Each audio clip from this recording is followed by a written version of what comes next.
I thought this year I need to have a slight different angle on how I tackle this topic. So I think when we talk about tips on successful outcomes in periodontal treatment, we should probably start with the definition of what success is. So from the Oxford English Dictionary, it's kind of defined as achievement of a desired result or outcome. So in the setting of periodontal treatment, and more specifically on non-surgical periodontal treatment, we often look at clinical parameters like the probing depth. We're trying to get it down to a certain measurement, and we're also looking at how inflamed the gingival tissues are. So ideally we'd like a bleeding score of less than 10%. That's all well and good in sort of clinical parameters, but for me, success isn't just about achieving what we want as clinicians, but also whether the patient feels like the treatment is successful, whether they, or what their expectations are, whether there's any complaints, and also I think successful treatment is avoidance of problems, whether you can identify them or you can't identify them. And sometimes if we're talking about problems that we can identify, we need to be educating the patient on why these happen and making sure that they understand why sometimes problems that we encounter during treatment is unavoidable. So I go through this with all of my patients. I think number one in trying to educate the patient is to make sure that they're on the same page. And I think in periodontics, it's really, really important because it's not just about what I do to get the result, but the patient also has to work with me to achieve the result. So I always start, this is your tooth, this is where the bone is, and this is where the gum is. So in healthy situations, I roughly explain the bone and the gum work together to provide structural support for the tooth. When there's gum disease or gum problems, what we're really worried about is whether there's been bone loss. And the bad thing about bone loss is that it doesn't grow back anymore. On top of where there's bone loss, the gums are generally inflamed. So that's why it's bleeding, that's why it's looking red, that's why it's swollen, and it might be painful. And so together, the inflamed gums and the bone loss, we call that periodontitis. And we work that out by taking measurements of your gums. And so when things are healthy, the measurement should be about 3 millimeters or less. And when there's problems, it's bigger than 3 millimeters. And the main reason why this happens is because of bacteria that grows around the teeth. So I break it down into two broad categories. It's basically soft bacteria that the patient can clean off. And then there's hard bacteria that we need to help you clean off. And the reason why it turns hard is because there's lots of minerals in the saliva and it can take in the minerals and calcify. So basically the bacteria grow on the teeth, it starts above the gum line, but it also grows underneath the gum line. And basically the inflammation of the gums is a reaction of the body towards the bacteria. It's basically it sensing that there's infection that's coming. So it's a defense mechanism, but if you don't clean off the bacteria, or if you can't clean off the bacteria, this inflammation continues to linger around, and it is actually what worsens and causes the bone loss to gum disease. And because of this, we often call gum disease a chronic inflammatory disease, which is a disease that's caused by long-term accumulation and persistence of inflammation. So once they understand this disease process, I go, right, so the treatment is, number one, oral hygiene. And that's making sure that they can continuously remove the bacteria adequately. Then I need to go around and help you do some cleaning of the stuff that you can't get rid of. And then we need to still continue this care ongoing, because when you slack off with the cleaning at home, that's when the gum disease can relapse again. So once I've got them on board, then I'll start to go over about possible problems that happen. So this is just a very typical kind of consult that I would do with my patient, writing all these things out. So when we talk about problems, it's something which is not, I guess, quite often reported in the literature. There's been a series of papers in Period 2000, which is quite a good sort of summary kind of paper, and there's one issued in 2023 about errors. So I'm mainly focusing on periodontal treatment and non-surgical periodontal treatment, but if you're interested, they talk about surgical treatment and also implant treatment, so soft tissue grafting and things like that. So they broadly break down sort of problems into 4 different groups. So they talk about errors and harm, which they attribute more to sort of operator problems. Then they talk about complications and side effects, which is sort of like, may not be completely because of the operator. I think for me, I think it's quite academic to talk about, specifically what is an error and what is a harm. I think you kind of just break it down into I think of it as what is anticipated and what might not be anticipated. And sometimes for me, I don't think it's fair to only talk about the operator, because it can be many different things that can affect the outcome of treatment. So there are local and systemic factors that might relate to the patient, and specifically, I think a big one is poor oral hygiene, smoking, and also certain medical conditions as well. And they're the kind of things that we can probably anticipate. We might not be able to change significantly, but then we can educate the patient why we might run into certain problems, why they might not be healing quite as well. And there are other technical factors, such as selection of tools and materials. I think in sort of standard conventional periodontal treatment, there's only a few tools that you can use, so it's not really a big significant factor in periodontal treatment. And then there's also the operator factors. I think a big part of it is experience, so you kind of learn from your previous mistakes or learn from sort of problems that have arisen. Now, before we, I guess, dive into more specific problems that might occur, I think a large part of it is sort of what happens on the day. You might be having a bad day, you might have a patient that's outside that's been sitting in the waiting room for half an hour because you've had a slightly more complicated case and they're yelling at the receptionist and you're kind of like, I need to quickly finish this off. And I find in stressful situations, that's often when error can occur. It may not be intentional, but I guess identifying this, you can try and create an environment that you try and reduce the stress, so such as rescheduling the appointment or the receptionist having sort of the foresight to try and reschedule the books for you. Or maybe you just had a bad day coming into work and you're especially stressed that day. So I think a lot of problems that we encounter, especially operator related, is quite external to what may be happening in the clinic itself. Now, going more specifically into sort of problems that we might encounter in the treatment of periodontitis, number one is probably soft tissue. So gingival tissues, I think when we're going subgingival, you definitely do cause some degree of trauma. Most commonly to the gingival tissues, but in my experience, you sometimes get trauma to tissues of other areas, such as the buccal mucosa and the tongue. And often it may not I don't feel like it's completely operator dependent. Maybe this particular patient just has a very active, robust fat tongue, and you're trying to clean distolingual margin, the calculus of that corner there, and they're just fighting you, and you're trying to get the tongue out of the way with the mirror, and you've got, because it's really, really hard calculus, you've got the ultrasonic on quite high, and then your mirror slips a little bit, and then you unintentionally cause some burn with the ultrasonic.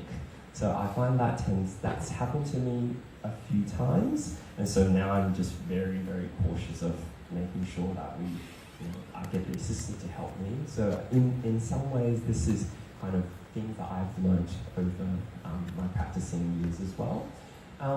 But it's not actually just the operator itself. I find sometimes I get trauma from my assistant as well when they're suctioning. They're trying to suction on the lingual aspect, and they often sometimes get the suction onto the floor of the mouth or onto the palate or things like that. And that generally causes a little bit of rash. Now, in general, these types of problems I'm not too concerned about. Probably the foresight that I would be having is to warn the patient that definitely after treatment, there's going to be some degree of pain. And usually I find it's very dependent on the patient. I would probably say things like patient factors like smoking. I find these patients generally heal a little bit worse as well. So these are sort of specific things that I look for in patients that might sort of make me warn them more of pain when I'm expecting that they might be in a little bit more pain. And I guess just the general severity of the periodontal disease is one of those factors too. The good news is that usually soft tissue damage, the mouth heals really well, and it generally heals quite quickly within 2 weeks. Now, on the topic of soft tissue, I think this is often what we see in periodontitis. Recession is a big thing, and it's probably an important thing that we need to talk about with patients, because this kind of appearance is exactly what I'm looking for successful outcomes.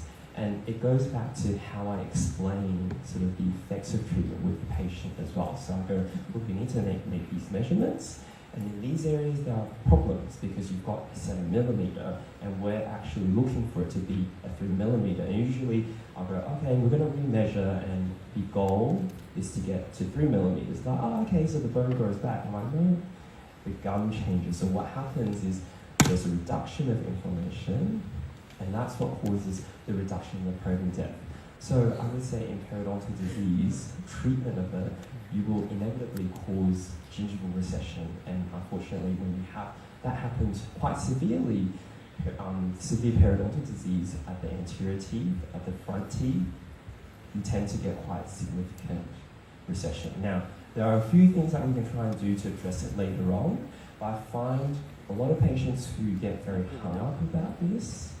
I'm sort of like, if we can't get the gum disease under control, you can't have anything else done. You can't go and see a dentist to see positive films there. That's a whole other set of problems. But I think at the root of it, we've got to make sure we get on top of the disease, and then we can see what can we do, what options are there. If we keep circling around and you're sort of really stuck on this, oh my God, I'm going to get these black triangles, and it's going to look really ugly, then we may not ever even get to be able to find a solution for the patient. On the topic of soft tissue problems, I think bleeding can be sometimes a problem. Now, generally we, I guess, think of bleeding as medication related, which is, patients on blood thinners, whether warfarin, aspirin, and things like that. I think a lot of patients are on blood thinners. I don't, for sort of the stock standard periodontitis patient, I don't have much problem with post-op bleeding. Non-medication will be more sort of medical conditions, so things like hemophilia or Willebrand's disease. I generally, in private practice, don't see a lot of these patients, and I think if I do see one of these patients, I would be probably liaising with the medical colleagues and just seeing their medical risk. But I think a very easy way you can kind of scope and snoop out how big the bleeding risk in this patient is just asking them, do you bleed easily? Do you bruise easily? And they're like, oh yeah, I just accidentally knock myself and I get this massive bruise, or it takes ages for me to be able to stop bleeding. And I'm sort of like, oh, this seems a little bit scary.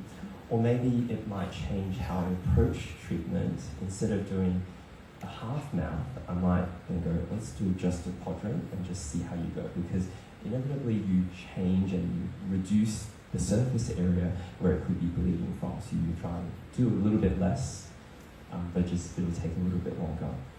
But I find when I have had bleeding issues, it's probably cases like this when I'm anticipating that it's quite inflamed. So this can be one area. So with this, generally, we probably cut it out as well, but then when we cut it out, it can be quite difficult to stop the bleeding. And I find the cutting out and the cleaning doesn't take that long, but the stopping the hemorrhage control is probably the most difficult part of this.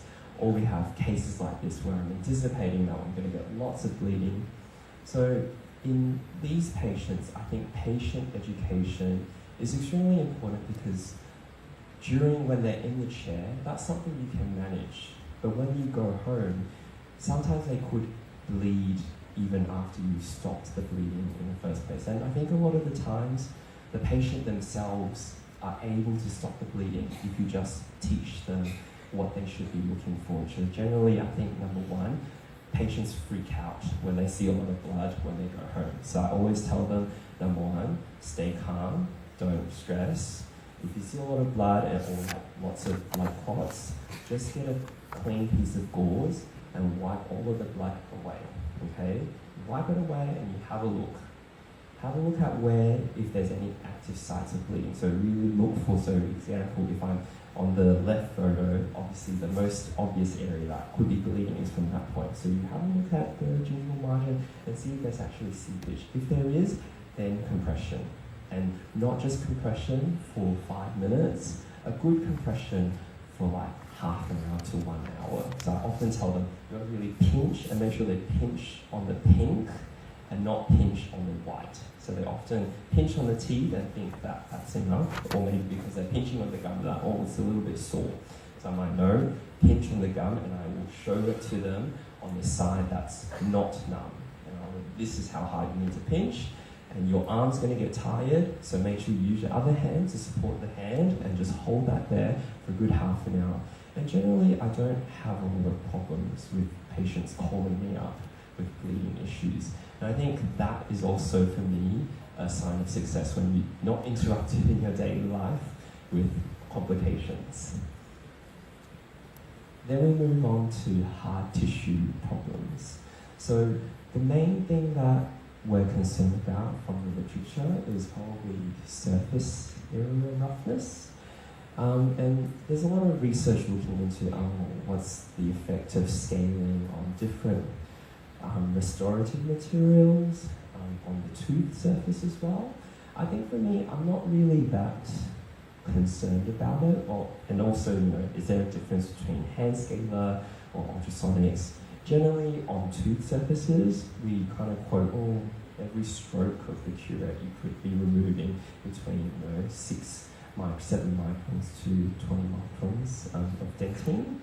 I think for me, I'm not really that hung up about how much tooth structure you remove, because I think if there's calculus there, that's a more rough surface than whatever I leave behind as well. So I'll do whatever I need to ensure that we remove the bacteria that's there. Now, so in the majority of cases, it's not a big issue, but could it cause damage as well?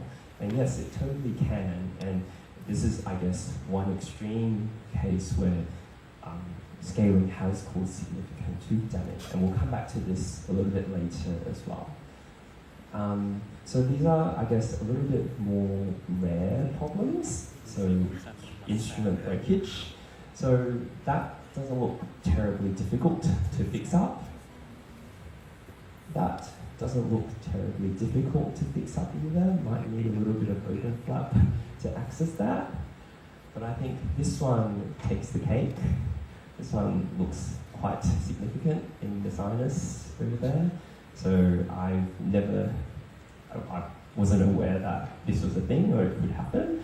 But on the course of preparing for this talk, I was like, these things could happen as well. So I guess just keeping in the back of the head and just being appropriate with the instrument usage, I think is quite important. Now, with hard tissue damage, this is also something that is quite relevant in periodontal treatment. So sensitivity after cleaning of teeth. So I find this is something that we can definitely preempt and warn the patient about. And usually they'll come back to me and go, my teeth are sensitive, but you told me about that, so they're not really that concerned about it. And so this happens because we've got to remove the calculus, the bacteria off, and we inevitably remove some tooth structure as well, and that ends up causing the dentinal tubules to be exposed. Now, I think most of the time, I would say oral hygiene is super important to maintaining or reducing the sensitivity, especially post-treatment. And earlier today, before lunch, we had a lot of information about toothpastes that can be used as well. And I guess in more difficult to control situations, there are certain resins and varnishes that you can use, and also lasers. In general, I'm not a huge fan of putting restorations on the cervical, those buccal cervical areas, because I just feel that in the majority of cases, you end up with some overhang that's there, and you have persistent periodontal inflammation, and which can then relapse the periodontal disease as well. Now, I recently saw this patient, I was like, perfect. She came back, she's like, my teeth are so sensitive, and I'm like, yes, you've got all this recession around, there's all this dentin that's exposed. I'm expecting things to be a little bit sensitive. But when I'm looking around, your cleaning is okay.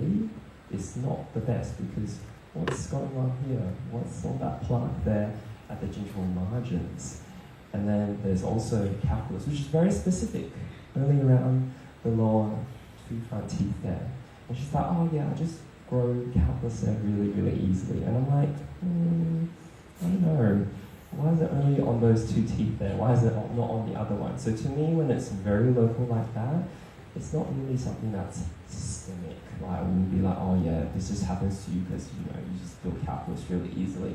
So when you look at it from an occlusion view, it becomes a little bit more obvious what the patient is not doing. So I kind of look at it and go, okay, so I can see where you're cleaning to when you're cleaning the right-hand side. And then this is where you go to. So when you clean the right-hand side, you tend to hold the toothbrush like that. Then you get to a certain point and you switch to this way. And so there's an area where she doesn't overlap when she switches, which is exactly where there's a lot of calculus. It's just, I think that degree of calculus build-up is probably in my books unacceptable, and I think that's quite generous as well. So a lot of the times when we're looking at sensitivity, I think the first thing that I look for is how well is the patient cleaning. And a lot of the times they come back like, my teeth are sensitive, my gums are sore, I'm just like, I need to be really careful in cleaning. And I know you just have to get in there, you just follow my instructions, and it'll feel better. And I think having that experience helps you stand your ground and go, you just need to follow what I asked you to do. And I would say the majority of cases it gets significantly better. Okay? Now, just on some other more sort of obscure and not really common things that I've encountered when I was preparing this talk. So fever is a possible side effect that could happen. So it generally happens when you go through a full mouth debridement protocol. And so the reason for this is historically we were concerned about cross-seeding of different pockets from one corner of the mouth, so we disinfect everything, have a really strict chlorhexidine protocol. I generally tend not to approach things this way. Number one, because I'm lazy. I get really lazy if I'm not lazy, I get very tired if I have to spend 2 hours cleaning the whole mouth of a patient. I'd rather break things up. And also, patients get tired too. They might open really wide in the beginning and they get tired, and then they end up looking quite small towards the end. It just becomes, you're like fighting the patient and the patient's fighting you. It's just not fun for everyone. So what happens with fever is when you have a lot of anaerobic gram-negative bacteria, there's a lot of endotoxins, RPS, and when you do cleaning, you do induce some bacteremia, which then can cause immune response. So generally the fever that's been reported from antibiotic protocols is from that. I'm not talking about sort of mild, moderate cases that you might clean the whole mouth for. I'm talking about full mouth of calculus and probably probing depth of like 7+. That's probably when I would be a little bit more cautious about maybe they might experience some fever and just go, hey, you might experience this. It's all good. It's just something that will pass. Okay. Then you have issues with subcutaneous emphysema that has been reported in the literature. I personally myself have not encountered this. From the literature, it tends to happen more with airflow devices, so air polishing devices, which is quite popular nowadays. We do have one in the practice, and my colleague does use it, and her hygienist uses it. we haven't encountered any problems, but just from the literature, they all seem to attribute it to air polishing devices. Herpes labialis, I think this is also quite rare as well. Hemorrhage, there's been one case report of osteonecrosis happening post-medication. So I think this particular patient from the case report was on denosumab, so Prolia. So that can happen, and I think in terms of hemorrhage, it's not that surprising considering trauma is something that could cause it, because you can see it from like denture, ill-fitting dentures as well. And then brain abscess, which I feel is just so uncommon that it's not something that I would be that concerned about. It's a little bit, from what I could see, the few papers that I come across, some were talking about really immunocompromised patients, and some were talking about young, fit, healthy patients. And I think it's just so unusual and so rare that I wouldn't really, it's not something that's on my radar or in my head that I'm thinking about. So those are kind of common problem side effects that we might encounter in periodontal disease. Now, coming back to when things go really wrong in periodontal disease treatment. So this particular case, there's quite significant damage to the root of the tooth, and this is what the proton depths look like. So you can see that it's quite isolated around the mesiobuccal aspect of the tooth, and there was no mobility on the tooth. So I sent her off for a CBCT to just get a three-dimensional look on what it looked like, and that's sort of how it panned out. So you can see the bone loss is very isolated to just that mesiobuccal root. So I kind of was like, this may be something we could manage with root resection, since all the other roots seem to be quite healthy. The sinus looked like it could be difficult to manage as well. And the patient was a bit averse to having sort of extended PIP treatment. So I guess looking at the indications for root resection is severe bone loss around one particular root. And I guess an important thing is just what's the supporting sort of structures of the remaining roots like. The crown root ratio, diversions, how are we going to maintain what's remaining there?